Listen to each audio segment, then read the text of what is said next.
this cleanness. The infrastructure in Kigali serves as another mirror of the country's progress. The city now boasts of numerous modern structures, including commercial buildings, residential complexes, hotels, model villages, modern bus terminals, bridges, and more. Kigali currently has over 700 kilometers of paved roads, and efforts to expand the road network are ongoing. As of 2022, the population living and working in Kigali exceeded 2 million. To ensure that this population growth aligns with the city's infrastructure and master plan, residents are being encouraged to adopt modern land-efficient housing practices. Now, some residents in Dera sector in Gasabo district said that they've been living in isolation for over 3 years after electricity poles were installed in their area, but have not yet received electricity.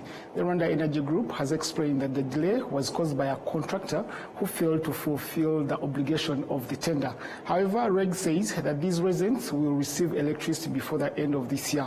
Speaking to our colleague Issa Kwijira, the Director of Distribution and Access at REG's a subsidiary, EDCL, confirmed that this issue is affecting parts of 3 districts and was caused by a contractor who failed to complete assigned work.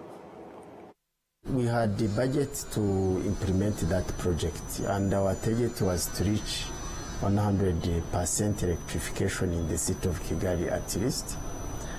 During the implementation, we had only poles around with us. And as you know, when you have already erected poles, it's like it takes about 60% of the works for electrification project.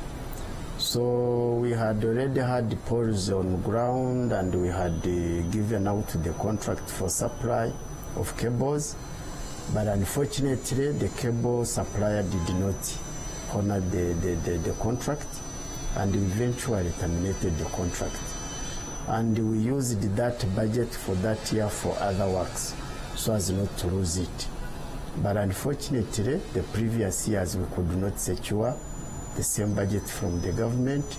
Instead, we were given the projects sponsored by the funders.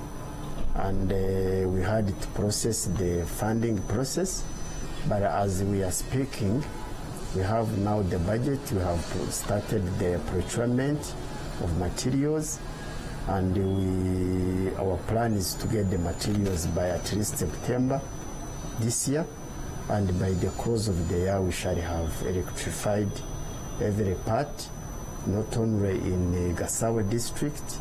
There is also a small part of Kichukira district. We have also Gesera and Gachenyi. So we're going to complete all those areas in which we erected the poles and waiting for the cables to string and energize and the people get connected. REG also stated that in line with the National Strategy for Transformation, plans are underway to construct 360.81 kilometers of the new power lines. By 2029, the goal is for every household in Rwanda to have access to electricity. The Embassy of the Republic of Rwanda in Egypt, accredited to Algeria, Libya, and Oman, has hosted a grand reception in Cairo to mark the 31st anniversary of Rwanda's Liberation Day, known as Kwibohora. The commemoration honored the pivotal moment in Rwandan history when, on July 4th, 1994, the country emerged from the horrors of 1994 genocide against the Tutsi. Under the leadership of His Excellency President Paul Kagame, the Rwandan Patriotic Army halted the genocide and laid the foundation for a new nation grounded in unity, justice, and resilience. In his keynote address, Rwanda's ambassador to Egypt, His Excellency C.G. Dan Munyuza, highlighted the historical significance of Liberation Day, emphasizing its transformational meaning beyond military victory. Happy Liberation. 31 years ago, on July 4th, 1994, Rwanda turned a painful page in history after the darkest chapter of its existence, the 1994 genocide against the Tutsi. This is the day when we remember Rwandans under the leadership of His Excellency President Paul Kagame that stopped the genocide and began the difficult journey of rebuilding a nation that had been completely destroyed, and laid a strong foundation for unity, justice, and hope. Liberation was not merely the end of a war. It was the beginning of a new vision, a commitment to never return to tribal divisions and hatred.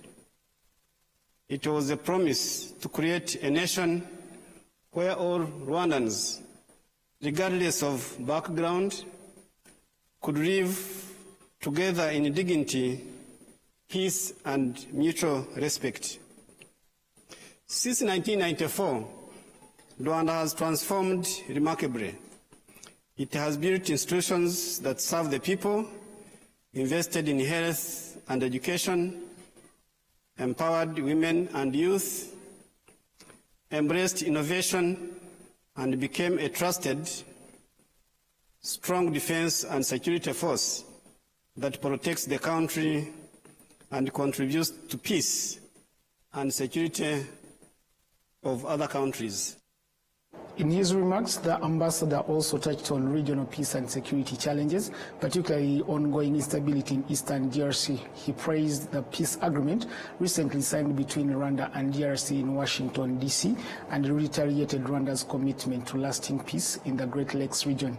The evening concluded with remarks by the guest of honor, His Excellency Professor Hans Willam, Minister of Water Resources and Irrigation of the Arab Republic of Egypt, who lauded Rwanda's development journey in the past 3 decades.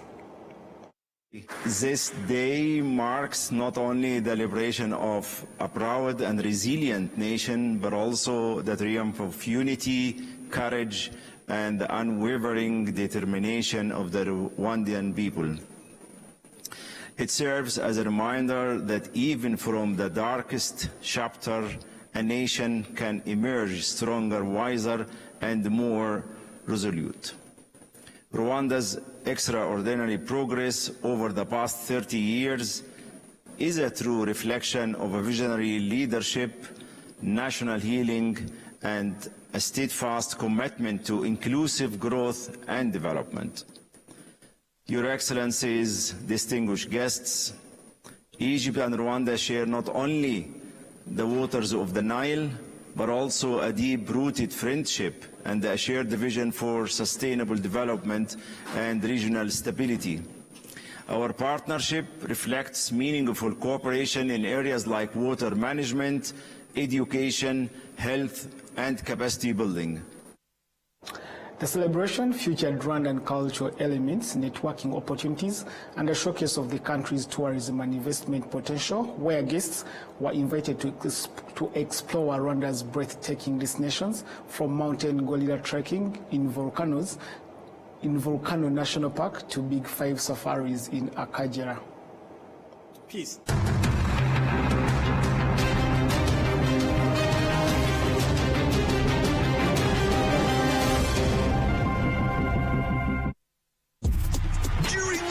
Moments. Laying hooks.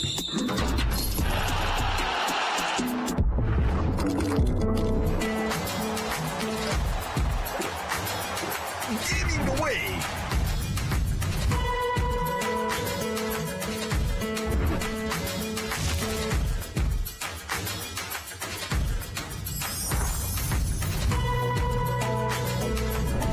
Making moves.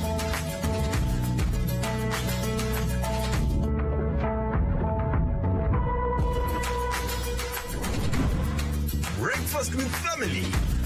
Inyanje is always there. Whatever the occasion, whatever the moment, always ask for Inyanje. Nyiri muto arababwiraga data bati ntabwo agira umukamo mwinshi utunze imwe imwe, ariko nigeze acika intege. Mama akinjira mu bucuruzi harabamubwiraga bati ntabwo watera imbere udakorera mu iduka rigezweho, ariko ntibyamusubije inyuma, yakoranaga umwete. njya muri kaminuza hari abanshidikanyagaho bavuga ko nashobora kaminuza naturuka mu muryango wifashije, ariko byarangiye nanditse amateka mashya. Igihe cyo gutera ishema umuryango wanjye kigeze, bamwe bakomeje kumbwira bati ntabwo watera umuryango wawe ibyishimo n'ishema, ariko narabishoboye. Hari abakekaga ko nasigira umurage ukomeye abankomokaho, ariko ubu mfite uruganda rutunganya amata. Banki ya Kigali yabaye umufatanyabikorwa wanjye mu rugendo rwose, inzozi zanjye zibimamo. Bigereho. Muyobozi wa sosiyete, turakwibutsa ko buri sosiyete isabwa n'itegeko kubika ibitabo bya sosiyete ndetse no gushyikiriza RDB amakuru abikubiyemo. Ibyo bitabo birimo igitabo cy'abanyamigabane, icy'abagenewe inyungu ku migabane, inyandiko y'amakuru ya sosiyete, ibaruramari ngarukamwaka n'izindi. Gutanga amakuru y'ugenewe inyungu ku migabane wanyura kuri bo.rdb.rw, naho gutanga izindi nyandiko ukanyura kuri org.rdb.rw.